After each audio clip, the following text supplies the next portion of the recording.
بسم اللہ الرحمن الرحیم۔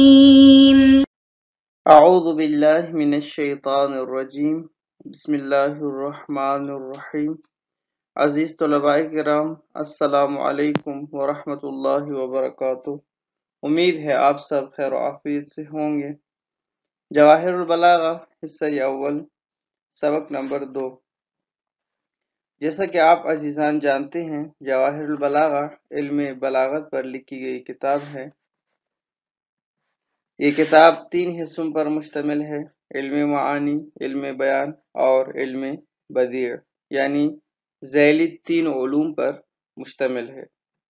اس سے پہلے کہ ہم ان میں سے ایک ایک علم میں وارد ہوں اور اس سے بحث کریں، صاحب کتاب سب سے پہلے مقدماتی گفتگو کرتے ہیں کہ جس میں یہ بتانا چاہتے ہیں کہ اس علم بلاغت کی تعریف کیا ہے، علم بلاغت کا موضوع کیا ہے، غرض و غایت کیا ہے، اس کے علاوہ چند اہم امور کو ذکر فرماتے ہیں۔ علمی بلاغت ہے کیا، علم بلاغت کا موضوع کیا ہے، اور ہم کیوں علم بلاغت پڑھتے ہیں، یہ سمجھنے کے لیے اگر آپ اس تصویر پر غور کریں تو آپ آسانی سے یہ سمجھ سکتے ہیں۔ ہمارے پاس اس تصویر میں ایک عمارت ہے کہ جو پرکشش ہے، اٹریکٹیو ہے اور مستحکم ہے۔ اسی طرح ہمارے پاس ایک اور عمارت ہے کہ جو غیر پرکشش ہے اور ساتھ یہ کہ غیر مستحکم ہے، اتنا مستحکم اور مضبوط بھی نہیں۔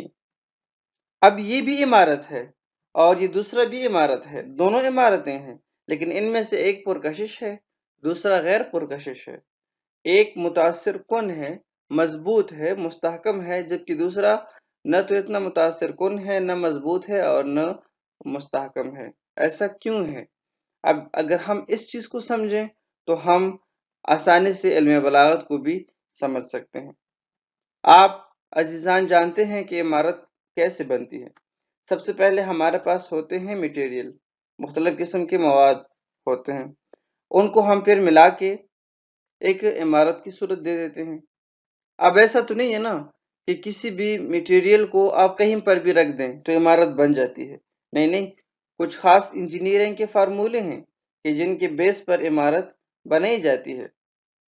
لیکن اس کے باوجود کہ عمارت بنانے کی جو مثلاً فارمولے ہیں، اس کے باوجود بھی ہم دیکھتے ہیں کہ ان کو اپلائی کیا جاتا ہے، پھر بھی کچھ عمارتیں ایسے ہوتے ہیں کہ جو مستحکم ہوتے ہیں اور کچھ غیر مستحکم ہوتے ہیں۔ مثلاً اینٹ کہاں رکھیں؟ آپ وہیں پر ہی اینٹ کو رکھیں جو اینٹ کا مقام ہے، آپ سریے کو وہیں پر ہی استعمال کریں جو سریے کا مقام ہے، اسی طرح آپ سیمنٹ کو وہیں پر ہی استعمال کریں جو سیمنٹ کا مقام ہے۔ لیکن پھر بھی ہم دیکھتے ہیں کہ کچھ عمارتیں پرکشش ہوتی ہیں جبکہ کچھ اتنی پرکشش نہیں ہوتی، کچھ عمارتیں مضبوط بن جاتی ہیں تو کچھ اتنی مضبوط نہیں بنتی۔ ایسا ہوتا کیوں ہے؟ اب یہ سمجھنے کی آپ کوشش کریں، جب آپ یہ سمجھ پائیں گے تو پھر علم بلاغت بھی آپ آسانی سے سمجھ پائیں گے۔ عمارت بنانے میں سب سے پہلے مرحلہ یہ ہوتا ہے کہ میٹیریل کو ملایا جاتا ہے اور اس سے پھر ایک عمارت وجود میں آ جاتی ہے۔ اب ایک دفعہ یہ ہوتا ہے کہ وہ میٹیریل مضبوط ہوتا ہے اور ایک دفعہ یہ ہوتا ہے کہ وہ میٹیریل اتنا مضبوط اور مستحکم نہیں ہوتا۔ اب اس کا بھی عمارت کے اوپر اثر پڑتا ہے کہ ایک دفعہ مثلاً آپ مضبوط میٹیریل کو استعمال کرتے ہیں تو آپ کے سامنے ایک مضبوط عمارت آ جاتی ہے بنسبت اس عمارت کے کہ جس میں غیر مضبوط اور غیر مستحکم میٹیریل استعمال ہوا ہو۔ اسی طرح پھر ہم تھوڑا سا آگے بڑھتے ہیں، ہو سکتا ہے دونوں عمارتوں میں مضبوط اور مستحکم میٹیریل استعمال ہوا ہو، لیکن پھر بھی ایک عمارت دوسرے کی نسبت زیادہ مستحکم ہو اور دوسرا غیر مستحکم ہو۔ ایسا کیوں ہوتا ہے؟ ایسا اس وجہ سے ہوتا ہے کہ ہر عمارت کو ایک نقشے کی بنیاد پر بنایا جاتا ہے۔ انجینئر پہلے ایک نقشہ بناتا ہے، پھر اس پر سے ایک عمارت بناتا ہے۔ اب اس نقشے کا بہت اثر ہوتا ہے عمارت کی استحکام اور عمارت کے پرکشش لگنے میں۔ اگر میٹیریل بھی بہترین ہو، انجینئر نقشہ بھی زبردست اور بہترین بنائے تو اس سے ایک مضبوط اور ایک پرکشش عمارت وجود میں آئے گی۔ لیکن اگر میٹیریل بہترین نہ ہو یا نقشہ بہترین نہ بنے یا ان میں سے کوئی ایک چیز جیسا ہونا چاہیے تھا ویسا نہ ہو تو عمارت اتنا مضبوط اور پرکشش نظر نہیں آئے گا۔ اسی طرح پھر جب عمارت بن جائے تو اس کا جو ظاہری رنگ و روغن ہے اس کا بھی بہت زیادہ اثر ہے عمارت کے اوپر۔ اگر ایک عمارت میں بہترین مٹیریل استعمال ہو، بہترین نقشے پر ہو، لیکن اس کو اچھا رنگ نہ دیا جائے، اس کی رنگ و روغن اچھی نہ کی جائے تو وہ عمارت اتنی اچھی نظر نہیں آتی بنسبت اس عمارت کے کہ جو مثلاً جس میں مٹیریل بھی اچھا استعمال ہوا ہے، جو ایک بہترین نقشے کے اوپر بھی بنا ہے اور انجینئرنگ کے اصول و ضوابط کا بھی خیال اس میں رکھا گیا ہے، اور ساتھ یہ کہ اوپر سے رنگ و روغن بھی خوبصورت ہوا ہے۔ یہ جو ہمارا کلام ہے یہ بھی ایک عمارت کی مثل ہے۔ کچھ مٹیریل ہیں ہمارے پاس، کچھ اسماء ہیں، کچھ حروف ہیں، کچھ افعال ہیں، ان سے مل کر ہمارا کلام بنتا ہے۔ اب بذات خود یہ جو مٹیریل ہے اگر یہ جتنا مضبوط ہو، مستحکم ہو، اور ساتھ یہ کہ نحوی قواعد کے مطابق ہو ہمارا کلام تو یہ اتنا ہی مضبوط ہوگا۔ اور اب اگر ایک کلام مثلا اس میں مضبوط مٹیریل بھی استعمال ہوا ہے، نحوی قواعد کے مطابق بھی ہے، اور ساتھ یہ کہ اگر ہم نے علم بلاغت کا بھی خیال رکھا ہے تو اس سے ہمارا کلام اور پر اثر بنے گا، اور بلیغ بنے گا، اور بہترین متاثر کن بنے گا۔ بس معلوم ہوا کہ علم بلاغت جو ہے اس کا ہمارے کلام میں کیا اثر ہے۔ علم بلاغت ہمارے کلام کو ذاتی طور پر بھی مستحکم بنا دیتا ہے اور اسی طرح ظاہری طور پر بھی مستحکم بنا دیتا ہے ایک عمارت کی طرح۔ علم بلاغت میں جو پہلے دو علوم ہے یعنی علم معانی اور علم بیان، یہ ہمارے کلام کو ذاتی طور پر مستحکم اور مضبوط بنا دیتا ہے۔ اور آخری جو علم ہے علم بدیع، اس کے ذریعے سے جو ہمارا کلام ہے وہ ظاہری طور پر مضبوط بن جاتا ہے۔ جو مثال ہم نے دیا ہے اس کو ذہن میں رکھیں اور آسانی سے آپ اس عبارت کو ابھی سمجھ سکتے ہیں، اور علم بلاغت کیا ہے یہ بھی ہم آسانی سے سمجھ سکتے ہیں۔ ہمارے پاس جو علوم عربیہ ہیں وہ کل 12 ہیں، اور جن میں سے ایک علم بلاغت یعنی علم بیان بھی ہے۔ اس علم سے پہلے ہم ایک اور علم ہے علم صرف، اور دوسرا علم ہے علم النحو۔ یہ دونوں علوم بھی ہم پڑھ چکے ہیں۔ اب سب سے پہلے ہمیں یہ جاننا چاہیے کہ جو علم میں پڑھ رہا ہوں اسے کیوں وضع کیا گیا ہے اور مجھے اس کے پڑھنے سے کیا فائدہ ہوگا۔ تو علم بلاغت سے پہلے آپ علم الصرف پڑھ چکے ہیں، علم النحو پڑھ چکے ہیں۔ یہ علم بلاغت بھی انہی دو کی طرح ایک علم ہے، البتہ اس سے تھوڑا سا مختلف ہے۔ اب وہ کیا اختلاف ہے، یعنی علم النحو اور علم بلاغت میں کیا فرق ہے، علم الصرف اور علم بلاغت میں کیا فرق ہے۔ تو اب علم الصرف تو ہم ویسے بھی پہلے سے جانتے ہیں، اگر اس کا یہاں پر ذکر ہو، علم النحو کا بھی یہاں پر ذکر ہو، تو ان دو کے ساتھ ساتھ ہم آسانی سے جو تیسرا علم ہے علم بلاغت وہ بھی سمجھ پائیں گے۔ علم صرف کیا کرتا ہے؟ علم صرف کرتا ہے صیغہ سازی۔ کیا مطلب صیغہ سازی کرتا ہے؟ یعنی علم صرف کا کام یہ ہے کہ وہ ایک صیغے سے 10 صیغے بنائے اور ہمارے لیے صیغوں کی جو کمی ہے وہ پورا کرے۔ بالفاظ دیگر جو عبارت ہے آپ اسی کو ہی ذہن میں رکھیں۔ علم صرف ہمارے سامنے جو میٹیریل ہے وہ فراہم کرتا ہے۔ پھر ہمارے پاس آتا ہے علم النحو۔ علم النحو کیا کام کرتا ہے؟ علم النحو کا کام یہ ہے کہ علم النحو کلام بناتا ہے۔ علم النحو ہمارے لیے کلام بناتا ہے۔ علم النحو ہمیں یہ بتاتا ہے کہ آپ نے کس انداز سے الفاظ کو آپس میں ملانا ہے تاکہ وہ الفاظ ایک مفید کلام کی صورت اختیار کرے۔ بس بات آسان ہے۔ جو ہمارا کلام ہے وہ بھی ایک عمارت کی طرح ہے کہ پہلے ہمارے پاس ہوتا ہے میٹیریل، اس میٹیریل کو ہم پھر ملاتے ہیں علم نحو کے اصولوں کے مطابق، اس سے بن جاتا ہے ایک کلام۔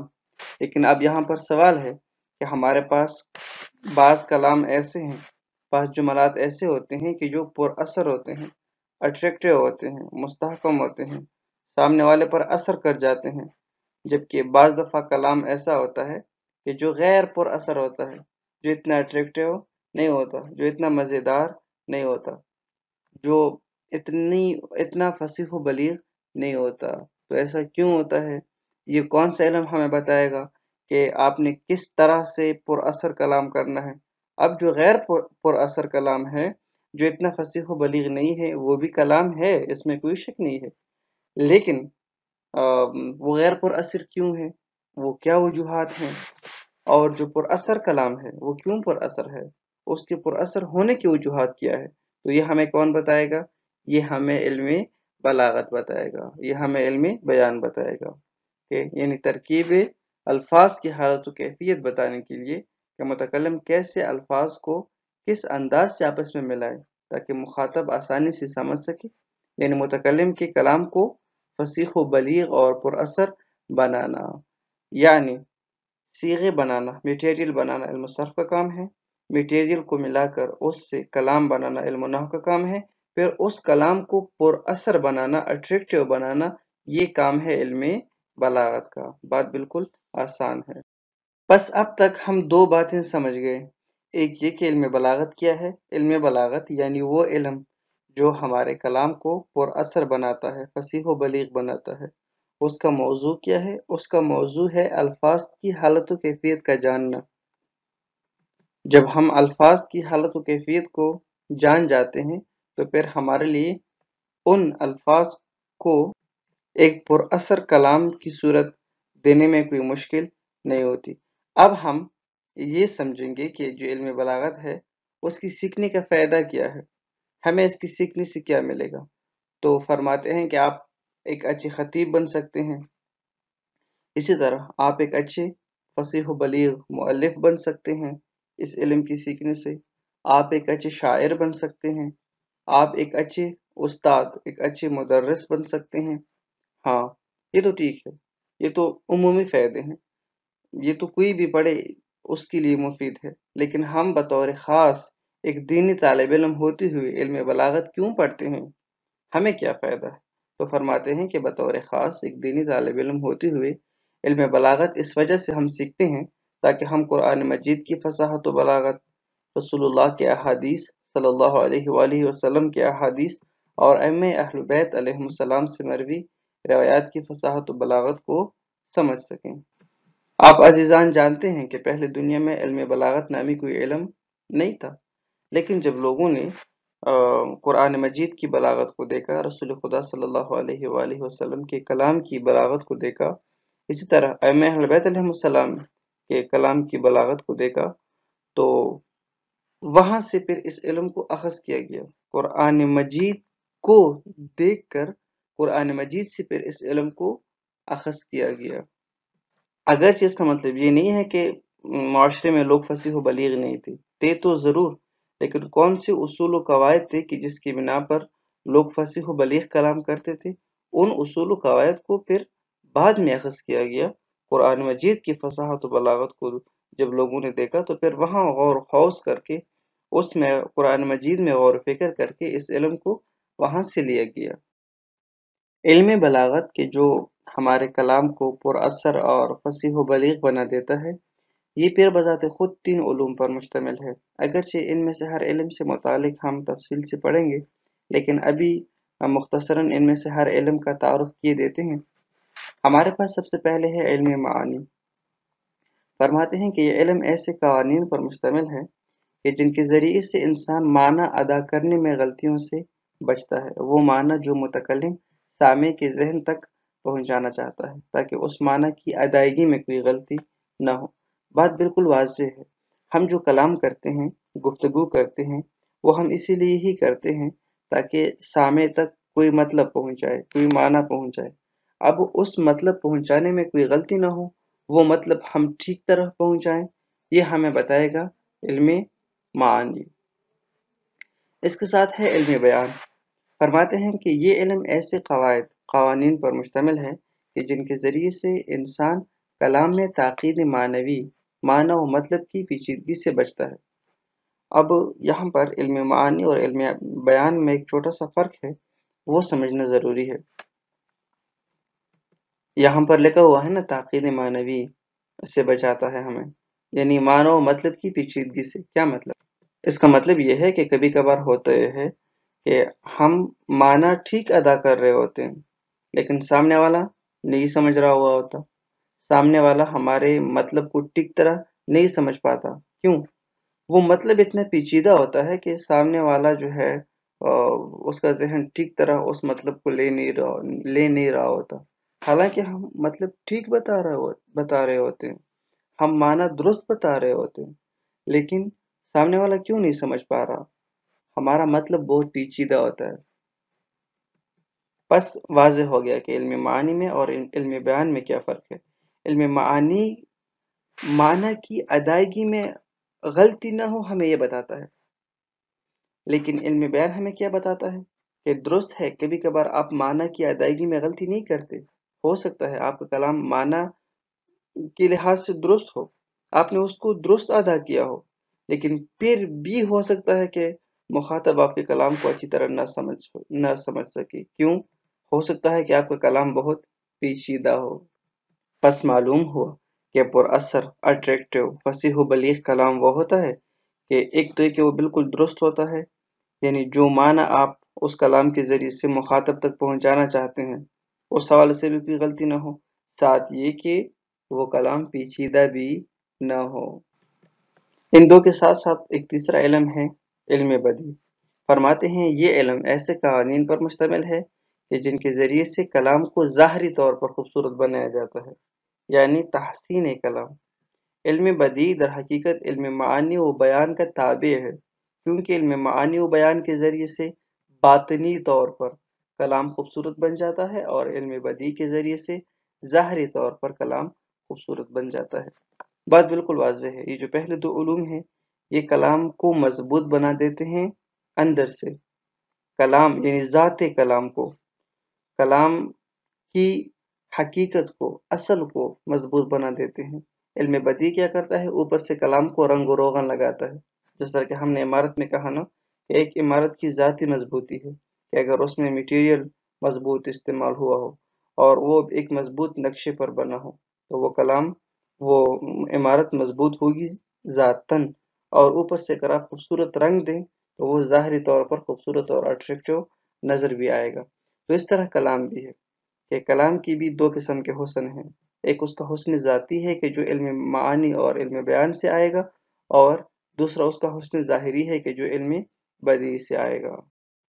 ایک اور چیز کہ جو صاحب کتاب مقدمے میں لے کر آئے ہیں وہ فصاحت و بلاغت میں فرق ہے۔ کلمہ فصاحت اور کلمہ بلاغت کے درمیان فرق ہے، اگرچہ کلمہ فصاحت کیا ہے، کلمہ بلاغت کیا ہے، اس بارے میں ہم تفصیل سے پڑھیں گے۔ ہم علم بلاغت کیوں پڑھتے ہیں؟ تاکہ ہمارا کلام فصیح اور بلیغ ہو۔ اب یہ فصاحت کیا ہے، یہ بلاغت کیا ہے، اس بارے میں ہم تفصیل سے پڑھیں گے۔ یہاں پر صاحب کتاب فقط فصاحت و بلاغت میں فرق کو بیان کرتے ہوئے فرماتے ہیں کہ فصاحت میں الفاظ کو مد نظر رکھا جاتا ہے، جبکہ بلاغت میں الفاظ و معنی دونوں کو مد نظر رکھا جاتا ہے۔ اب یہاں پر ایک لفظ ہے کہ الفاظ و معنی، اب یہاں پر ہم دیکھتے ہیں کہ و معنی کا ذکر نہیں، یعنی معنی کا ذکر نہیں ہے، فقط الفاظ کا ذکر ہے۔ اس کا مطلب یہ نہیں ہے کہ فصاحت میں الفاظ کو مد نظر رکھا جاتا ہے لیکن الفاظ کے معنی کو مد نظر نہیں رکھا جاتا، ایسا نہیں، ٹھیک ہے۔